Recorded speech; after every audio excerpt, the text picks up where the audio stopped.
Alden, it's your update. And ID story ni Alden. And video call pa nga ni Alden ng kanyang designer. Magkikita raw sila bukas ayon sa caption. Saka ito pa yung video nila Alden at Barbie.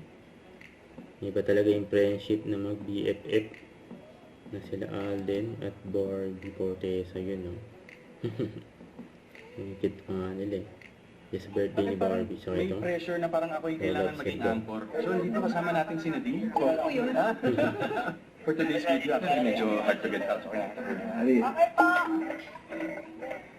po nga talaga. Actually, hindi ko pa pinoportray si Jao. I've already mastered the art of moving on. Ayun. Yeah, moving on is more on perspective and maturity on how you see life. Si Alden kasi, nung pumasok si Jao sa buhay niya, yun yung part lang kasi ni Jao na parang, sabi ko, parang baby naman to si Jao when it comes to closure. Parang kita niya na lahat ng signs that Ali is giving, pero persistent pa rin siya. I mean, there's nothing wrong about that, but you have to be practical and you have to be realistic when it comes to those kinds of situations, di ba?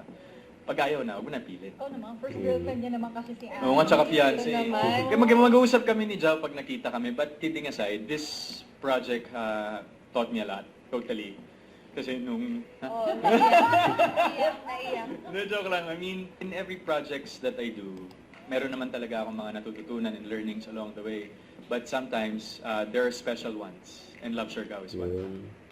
Don't forget to subscribe, click the notification bell for more update. This is Richard the Antrim Vlog. Stay tuned for more videos. See ya.